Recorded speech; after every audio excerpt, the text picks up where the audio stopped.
Hey guys, hope you all crispy and crunchy. It's CerealMaty here and welcome back to Doki Love and Literature. And this time, number 6 is the highest card in our deck and I don't know what I'm talking about. No, what I mean is Chapter 6 Deja Vu is around. Still have no clue how to pronounce it. Yeah. What I do know is that I should continue before I ramble too much, so let's do that.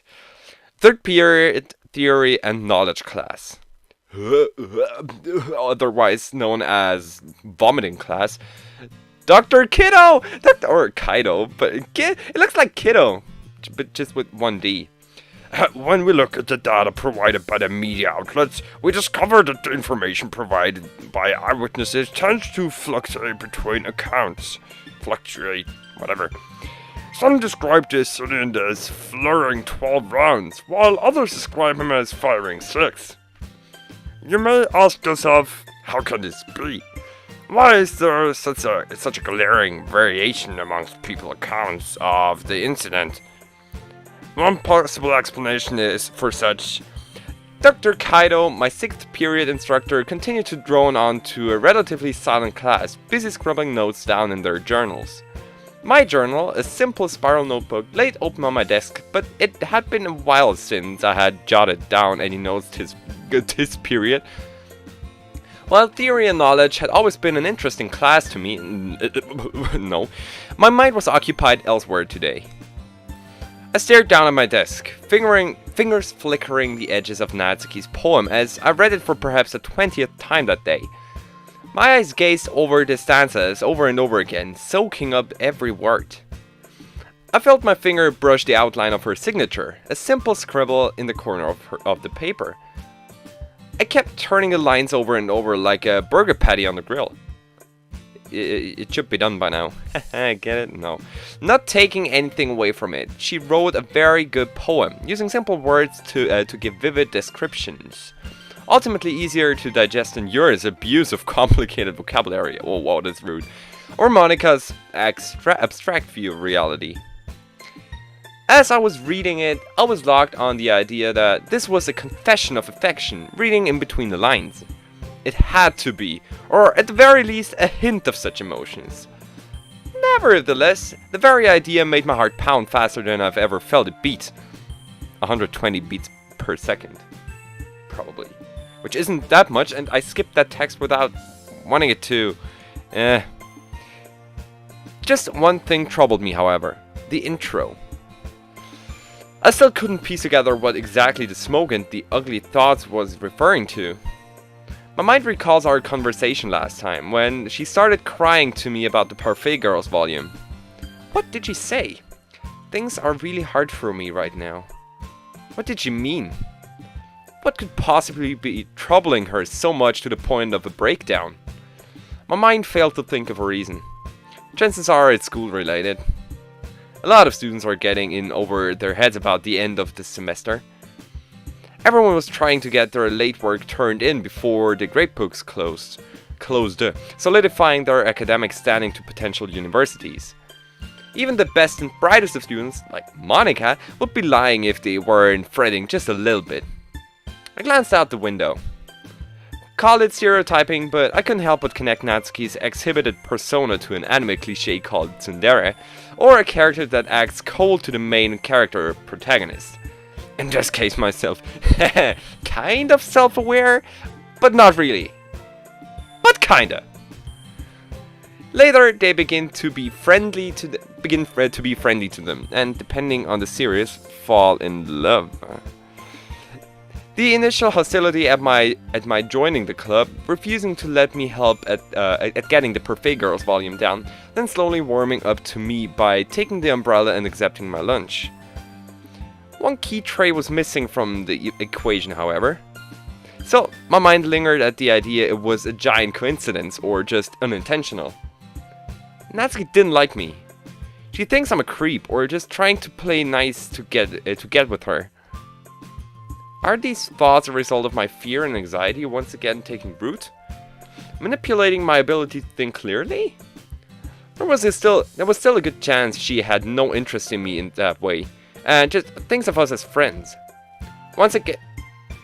oh, shit. Fuck. Give us an example, Matty. Was it his voice? I think. It doesn't matter, it's not an important voice. I froze, looking up at the mention of my name. My mouth turned to sand. Could you repeat that question, sir? I said this with a mismanaged air of confidence.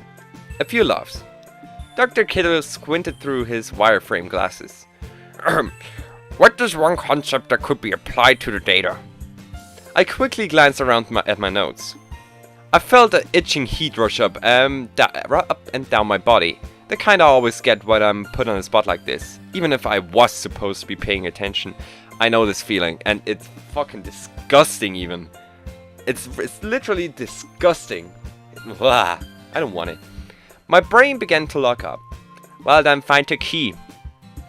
I could feel about a dozen eyes focused on me, watching my every movement, waiting for a response. My mind spurred. I flipped back a page into my notes. Well, that won't help you, I guess. Has sensory perception been mentioned yet? It could be applied by saying how disabilities affect our ability to perceive reality. Yes, definitely. I looked up with a hint of uncertainty. That was a good enough answer, right?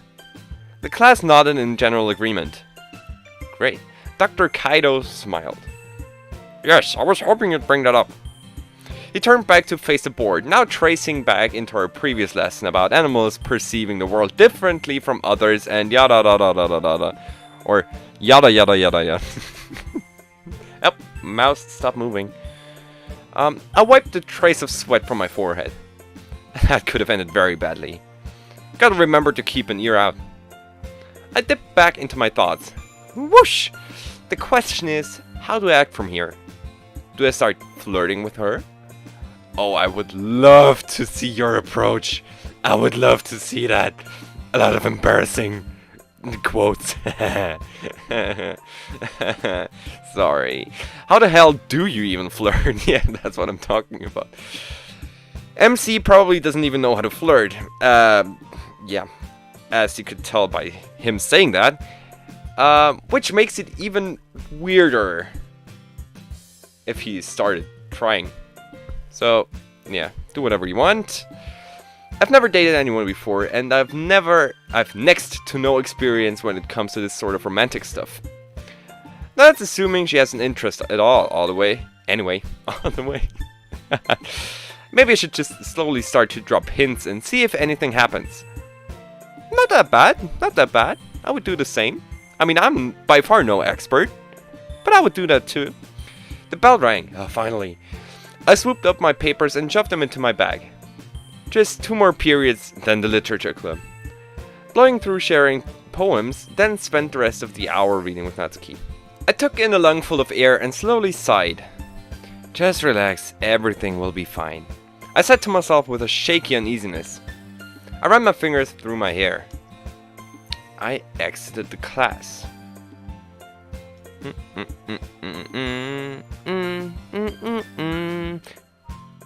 The final period bell rang, and I hastily grabbed my things and stepped into the hallway, moving past the crowds of students. I stepped into the foyer and took in a review. Low clouds hung over the skies, but sunlight still shined down. The air was unusually humid, and I didn't enjoy it at all. I adjusted my shirt collar and made my way to the 4th year's building. I entered the building and walked up the stairs. Like usual after school hours, the halls were relatively free of students. I nodded to a passing teacher making her way down the stairs. Sup? Down the hallway I could hear Sayori and Monica chatting, indistinctly, oh yeah. Though I couldn't quite make out what they were saying. I slowly crept up to the door and leaned out to where they couldn't see me, or first glance at least. I could see papers strewn across the teacher's desk with Monica standing behind it, the chair pushed back to the wall. She was thumbing through a folder, her back hanging half open on the chair. Natsuki was sitting at the closet desk to the teachers, nose deep in Parfait Girls, looked like the next volume I was supposed to read.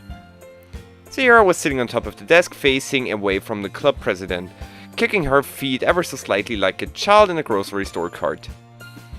On her face I saw the same distant, expressionless stare I saw a day ago. I felt a chill.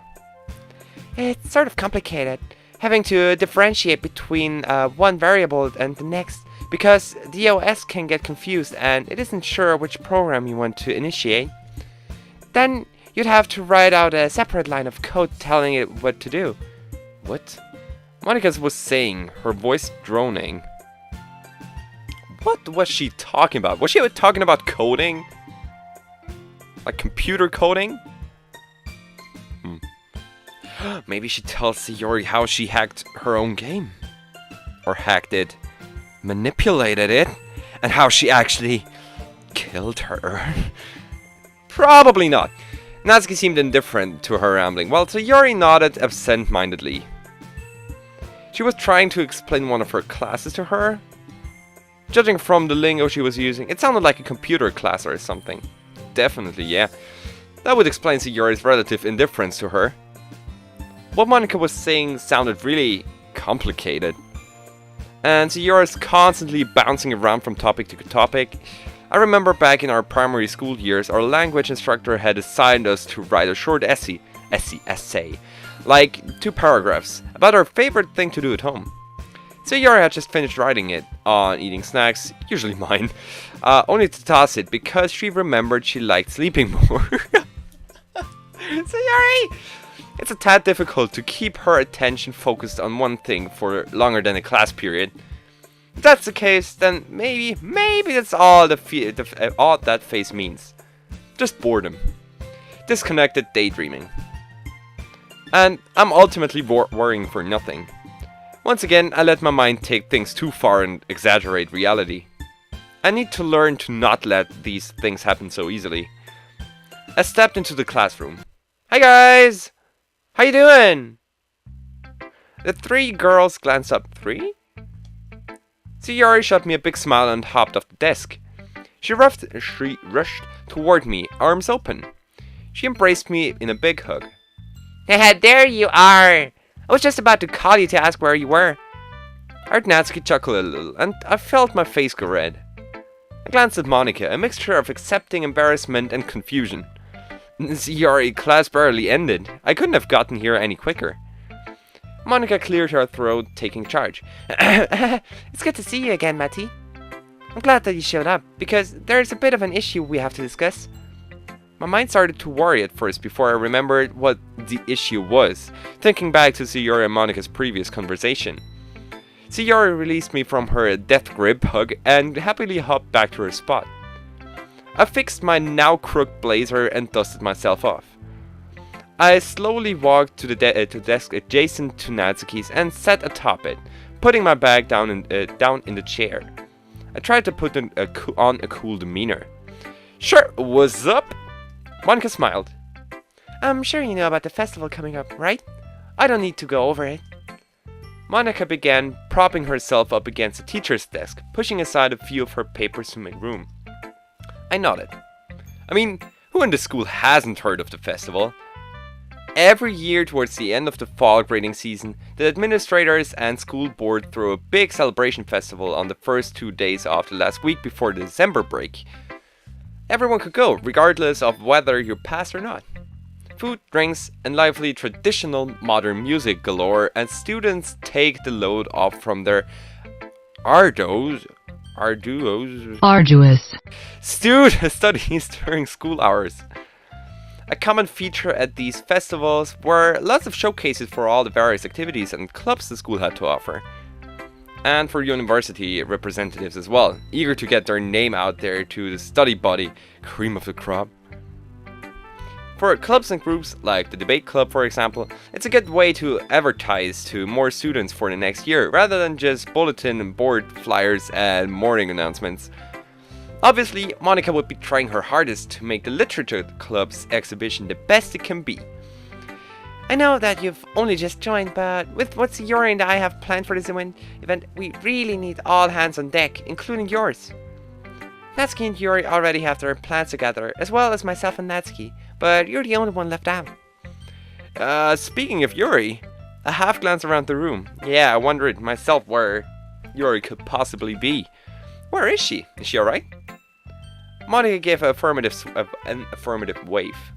Oh, she said she wasn't going to be here. Doctor's appointment, but she'll be here in time to start work tomorrow. She told me on the group chat. She paused. Which you haven't been added to yet. Shit. Remind me to add you after that class. Group chat, huh? That will be interesting. She gestured to herself. Myself and Yuri are going to be working together on creating decorations to spruce up our little area, getting the right theme in place and all that.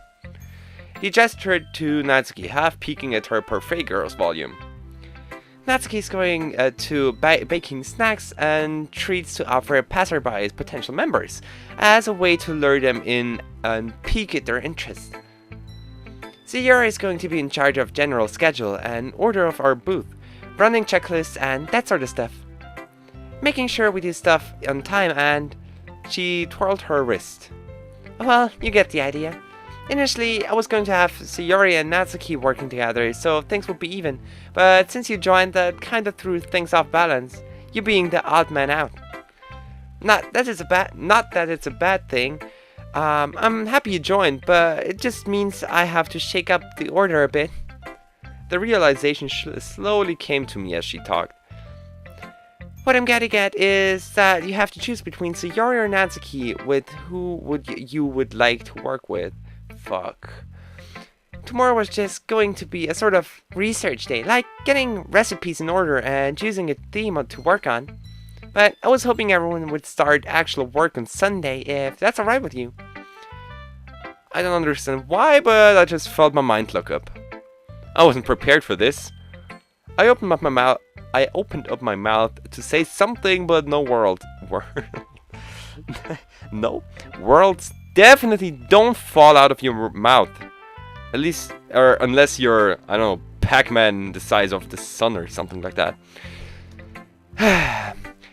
That same itching head I had in Dr. Kaido's class crept up my body again. An awkward pause. Could you excuse me?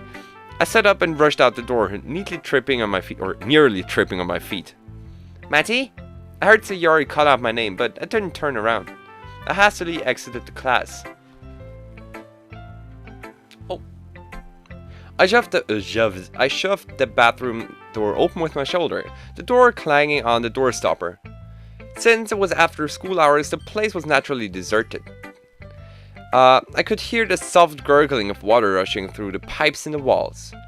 I paced around the sinks, loudly tapping my foot in agitation. This is a disaster, I kept repeating in my head. How the hell am I supposed to pick? If I choose Sayori, I'm losing an entire day I could use to get to know Natsuki better and get closer to her. If I pick Natsuki, I make Sayori feel unwanted, maybe even hurt her feelings. There's no way to actually win here. I turned on the tap from the sink, and a thin stream of cool water gushed out. I dumped my hands under the stream and rubbed my face, the cool water dripping down my chin. I cupped my hands took a sip, filtered and pure. I glanced up in the mirror and noticed how disheveled, there you go, my hair became. I quickly combed it back to shape with my damp fingers. I ripped a few paper towels from the dispenser and patted my face dry. Come on, you're freaking out over literally nothing. Freaking out over literally nothing. All you have to do is pick between them. Just go with Natsuki and try to figure out what's going on with Sayori later. Maybe try and go to talk to her on Saturday. That sounds like a good idea at least. Wait. Did I get that correctly? Just go with Natsuki, yeah. Yeah. I tossed the paper towels in the waste bin and took another look in the mirror. I straightened up my pose and tried to look confident, relaxed. I freaked out over nothing and ended up embarrassing myself. Christ, I really need to... I heard a knocking at the door. Matty, are you in there? Or, Matty, are you in there? I heard a muffled voice call. Monica, oh, wrong voice, damn. I gently opened the door. Wrong sentence! Monica stood outside. Matty, is everything alright? You seemed upset. A shadow of worry was cast on her face. I shook my head. Oh, oh, everything's fine, just constipated. I awkwardly laughed. Jesus, did I really just say that? Monica shifted on her feet. Oh, I see. A pause. Do you need more time or? She seemed to back off a bit. I hastily shake my head. No. No. Oh, I'm fine now, thank you. No worries. I smiled, trying to push the awkwardness of the situation away. Great. Shall we go back? I nodded enthusiastically. She turned on her heel and started walking back to the class, myself wearily following. When we returned, Sayori and Natsuki were busy talking to each other, though I couldn't hear what they were saying. Sayori glanced up and gave me a worried expression. Are you okay, Matty? She upped off her spot, but I put a defensive hand. I'm fine, I just had to use the restroom. Reclusively, she sat back down. I immediately felt bad. I wasn't trying to be rude. Yes, well, where were we now? Monica sits down in the teacher's chair. Matty, do you know who you want to work with this weekend? I glanced at Natsuki. She blushed and looked back down at her Girls volume, the book shut with the cover facing up. I glanced at Sayori, looking down at her wide shoes, tapping against the desk. She looked up and gave me a genuine smile. Oh no, I can't say no to either of them. Wait, just in case I have to choose later on and I mess things up. She looked up and gave me a genuine smile. I feel myself start to look up again. Fucking hell, say something, my mind barks. Well, I adjust my collar, gears turning. I always wanted to give baking a try. That is, if you're okay with that, Natsuki. Natsuki perks up, a smile breaking across her face. She nods. Yeah, it's whatever. You can help me get the supplies I need. Sayori looked indifferent, a smile persisting on her face. Okay. What was she thinking? Alright, that settles that then. Monica swiftly pulls out her phone stylus and starts to scribble down notes. I coughed. Oh, sorry, Sayori. Blah, blah, blah, blah. Oh. It's fine, Matty. Don't worry. My job's really boring anyway. I wouldn't want to make you unhappy. She smiled.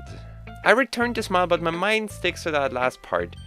I wouldn't want to make you unhappy. Even if Sayori's task was as exciting as watching paint dry, I'd have fun anyway because I'd be with her. She's my best friend. She knows that, right? Should I say something to affirm that? Try to affirm that? I pause. No, she certainly knows that. That she doesn't bore me. She's always made me happy, and I've done the same. That should be enough. Monica claps her hands together. Alright. Even though we're one member short today, I'd still like everyone to share their poems. Then tomorrow, Yuri will return, and we can get working on our tasks. Monica reached in her bag. Blah. I'm especially proud of this one. Alright.